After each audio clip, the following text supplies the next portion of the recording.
Fala galera, tudo bem com vocês? Bem-vindo mais uma vez ao canal Redditing Brasil. Meu nome é Claudemir e hoje a gente vai estar dando continuidade ao vídeo número 1 sobre comandos básicos do Linux. Lembrando que a gente entende que vocês já têm um conhecimento sobre Linux, né?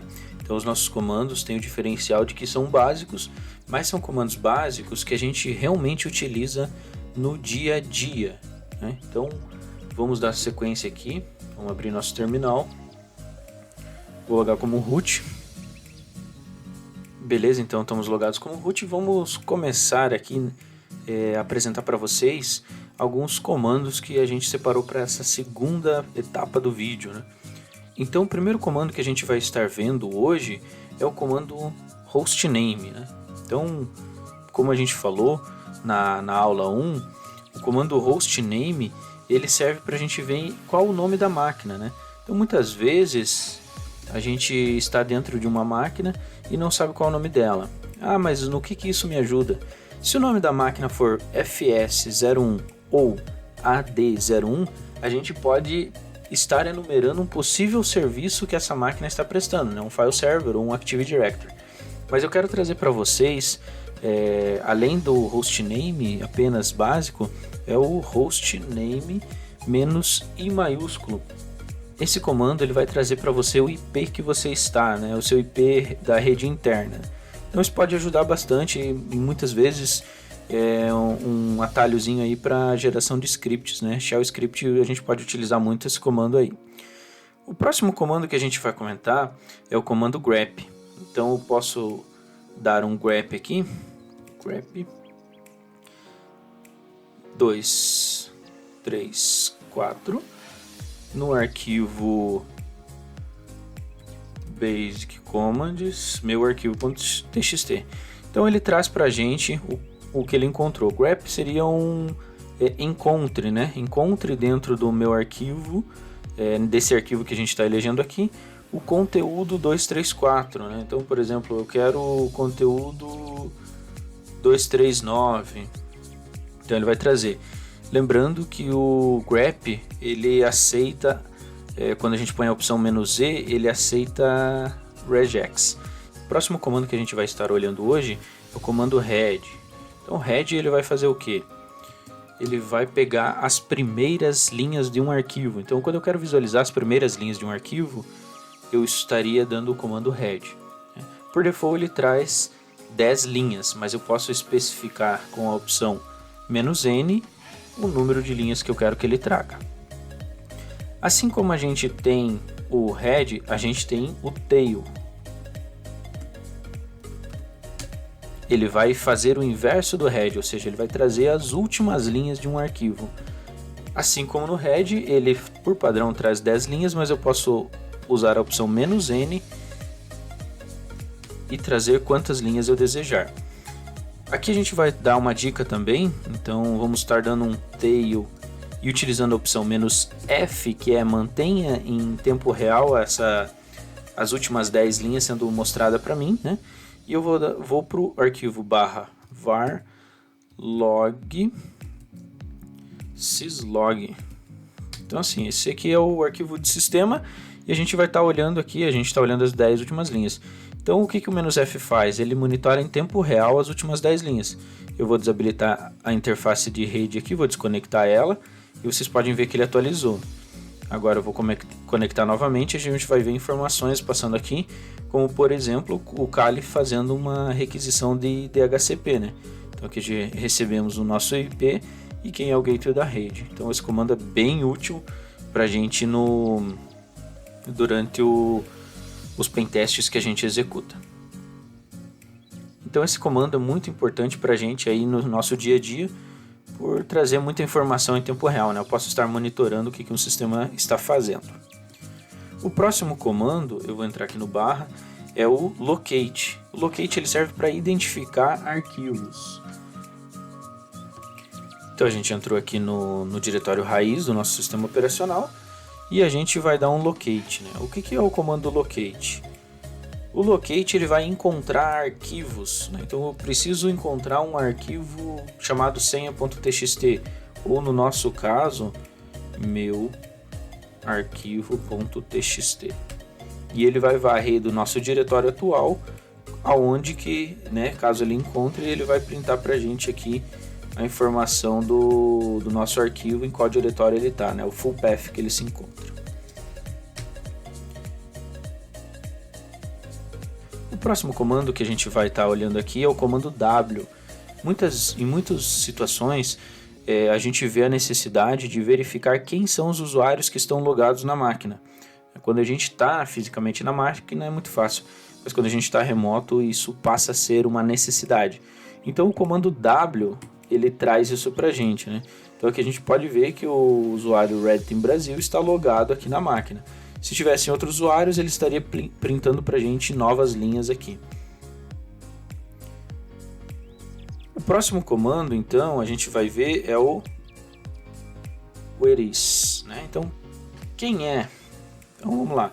Quem é NC, né? O comando NC. Então, o netcat, que é a abreviação, né? Ele está presente, né? O binário, todos os arquivos dele estão listados nesses 3 diretórios aqui. Então, o comando whereis, ele traz para a gente todas as informações que o sistema operacional tem sobre um comando que está disponível para a gente. Fazendo já um vínculo com o whereis, a gente tem o comando which. O comando which ele é similar ao comando whereis, com a diferença de que ele apenas vai mostrar o diretório do nosso binário e não informações de manual e outras informações que o sistema operacional tem desse comando. Então, which netcat, e ele mostra pra gente, olha, o binário do netcat está nesse diretório aqui.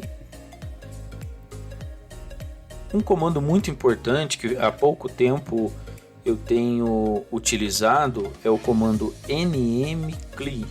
Esse comando é bem interessante para a gente, com a opção "-p", e ele vai mostrar aqui de uma forma gráfica algumas informações mais detalhadas sobre as interfaces de rede, né?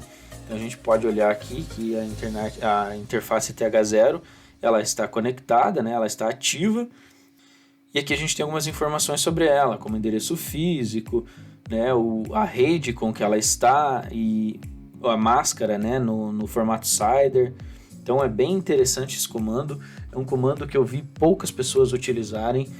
Para a automação de scripts, talvez seja interessante também vocês terem conhecimento desse comando, ou até para algum monitoramento, mas fica a dica aí, o comando é bem interessante. O penúltimo comando que a gente vai estar tratando hoje é o comando history. O comando history, então, ele vai trazer para a gente todos os últimos comandos que a gente executou. Então o terminal ele é logado, né? A gente tem um log desses comandos que foram executados e ele passa a gerar um arquivo chamado .bash history, que fica no diretório home de cada usuário. Esse arquivo contém tudo que foi digitado. O interessante desse comando aqui, em alguns casos a gente encontra credenciais. Então o administrador da rede ele digitou um comando para logar via SSH no servidor remoto e ele passou a senha na linha de comando. Ele vai estar logando nesse arquivo e a gente pode se aproveitar dessa informação. Aqui a gente então está quase finalizando. Para complementar o comando history, então a gente vai estar usando ele é um comando, mas na verdade ele é um atalho do teclado. Se a gente utilizar a opção Ctrl R no teclado, ele vai fazer uma busca recursiva dentro do seu arquivo bash history, ou seja, dentro dos comandos que a gente digitou, que ele logou, que a gente acabou de ver na saída do outro comando, a gente tinha alguns comandos, né? Então, mas poxa, meu arquivo é muito grande, tem 2.000 linhas, como que eu faço uma busca rápida nisso? Então, para a gente fazer uma busca rápida nisso, a gente vai no teclado, é um atalho do teclado, né, da máquina, Ctrl R, e por exemplo, eu quero buscar sobre SQLMap. O que tem do SQLMap, né? Então ele fez opa, tá errado aqui, ó. Ele fez uma busca sobre SQLMap, e se eu ficar no teclado pressionando Ctrl R, ele vai ficar. Nesse caso ele não encontrou mais nada referente ao SQLMap, mas se ele encontrasse, ele vai ficar mudando aqui pra gente e todas as ocorrências que ele encontrar com SQLMap. Isso é bem interessante, eu recomendo vocês testarem. O último comando que eu separei pra gente é um comando que também eu vejo que muitas pessoas que estão começando na área de segurança da informação, que começam a utilizar o Kali, elas não sabem, é o Search Exploit. Então, a gente tem um sistema vulnerável, a gente já identificou uma vulnerabilidade, já fez todo o trabalho de chegar a essa informação. Mas, poxa, como que eu vou explorar? Muitas vezes a gente acaba indo para a internet, quando é iniciante, e buscando exploits na internet. E eles nem sempre são íntegros, né? Às vezes a gente pode acontecer de ter um backdoor. Então, a própria distribuição Kali, ele traz para a gente essa ferramenta que traz dentro do próprio Kali alguns exploits que a gente pode encontrar. Então, por exemplo, eu vou dar aqui um exemplo do Eternal Blue, né? Search Eternal Blue, né? E ele traz para mim aqui, ó, que olha, a gente tem 3 exploits referente a essa vulnerabilidade, que é uma vulnerabilidade conhecida, e aqui a gente tem os path onde eles são executados. Então cabe a gente dar uma olhada dentro desses path aqui, aonde que a gente encontra, fazer uma leitura do exploit, tentar executar, olhar o help dele, né, para a gente estar explorando a nossa vulnerabilidade. Então finalizamos essa aula aqui, né, a segunda parte dos comandos que a gente separou para vocês. Caso vocês tenham interesse em outros comandos ou que a gente detalhe mais algum deles, deixem no comentário, compartilhe o vídeo, dê um joinha, isso ajuda muito o canal. Muito obrigado e até o próximo vídeo.